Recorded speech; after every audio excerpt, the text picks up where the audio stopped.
ನಮಸ್ತೆ ಸ್ನೇಹಿತರೆ, ಇವಾಗ ತಾನೇ ನಮ್ಮ ರಾಯರದ ಪೂಜೆ ಎಲ್ಲ ಮುಗೀತು. ರಾಯರದು ಆಶೀರ್ವಾದ ಎಲ್ರಿಗೂ ಸಿಗ್ಲಿ, ನಮ್ಮ ರಾಯರು ಎಲ್ರಿಗೂ ಒಳ್ಳೇದ್ ಮಾಡ್ಲಿ ಅಂತ ನಾನು ನಮ್ಮ ರಾಯರಲ್ಲಿ ಕೇಳ್ಕೊಂತೀನಿ. ಏನಪ್ಪ ಇವತ್ತು ಗುರುವಾರ, ನಾನು ರಾಯರ ಸೇವೆ ಮಾಡಬೇಕು, ರಾಯರ ಪೂಜೆ ಮಾಡಬೇಕು, ಯಾಕೋ ಮನಸ್ಸೇ ಇಲ್ಲ. ಮನ್ಸಲ್ಲಿ ಏನೋ ನೋವು, ಸಂಕಟ, ದುಃಖ, ಬಾಧೆ.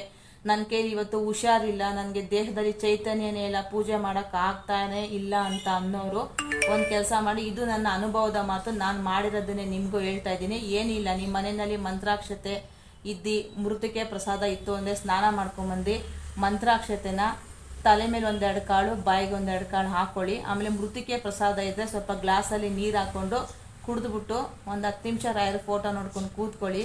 ಎಂಥ ಚೈತನ್ಯ ಬರುತ್ತೆ, ಎಂಥ ಶಕ್ತಿ ಬರುತ್ತೆ. ನಮ್ಮ ದೇಹಕ್ಕೆ ಒಂದು ಆನೆ ಬಲ ಬಂದಂಗಾಗುತ್ತೆ.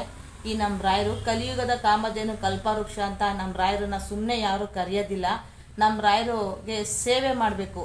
ಸೇವೆ ಮಾಡಿದ್ರೆ ನಮ್ಮ ರಾಯರು ಅನುಗ್ರಹ ಕೊಟ್ಟೇ ಕೊಡ್ತಾರೆ. ನಮ್ಗೆಲ್ರಿಗೂ ಒಳ್ಳೇದು ಮಾಡೇ ಮಾಡ್ತಾರೆ. ಎಲ್ಲರೂ ರಾಯರು ಮಕ್ಕಳೇ, ಎಲ್ಲರೂ ರಾಯರು ಭಕ್ತರೆ. ನಮ್ಮ ರಾಯರು ಅಂತ ನಾವು ಅಂತೀವಿ. ಯಾವತ್ತೂ ನಮ್ಮ ರಾಯರು ನಮ್ದವ್ರನ್ನ ಕೈ ಬಿಟ್ಟಿಲ್ಲ, ಬಿಡೋದು ಇಲ್ಲ. ನಿಮ್ಮ ಮನೆಯಲ್ಲಿ ಮೃತಿಕೆ ಪ್ರಸಾದ ಮತ್ತು ರಾಯರದು ಮಂತ್ರಾಕ್ಷತೆ ಇದ್ರೆ ದಯವಿಟ್ಟು ಆ ಥರ ಮಾಡಿ. ನಿಮ್ಮ ಮನ್ಸಲ್ಲಿ ನೋವು, ಸಂಕಟ, ದುಃಖ ಇತ್ತು ಅಂದರೆ ಬೇರೆ ಯಾರ ಹತ್ರ ಹೇಳ್ಕೊಳಕ್ ಹೋಗ್ಬೇಡಿ. ದೇವ್ರ ಹತ್ರ ಹೇಳ್ಕೊಳ್ರಿ, ನಮ್ಮ ರಾಯರ ಹತ್ರ ಹೇಳ್ಕೊಳ್ರಿ. ಬೇರೆಯವ್ರ ಹತ್ರ ಹೇಳಿದ್ರೆ 100 ಜನಕ್ಕೆ ಸಾರ್ಕೊಂಬರ್ತಾರೆ. ಆದರೆ ನಮ್ಮ ರಾಯರು ಯಾರ ಹತ್ರ ಹೇಳಲ್ಲ. ಮನ್ಸಲ್ಲಿ ಇಟ್ಕೊಂಡು ನಿಮ್ಮ ಮನ್ಸಿಗೆ ನೆಮ್ಮದಿ ಶಾಂತಿ ಕೊಡ್ತಾರೆ. ಎಲ್ರಿಗೂ ಒಳ್ಳೇದಾಗಲಿ.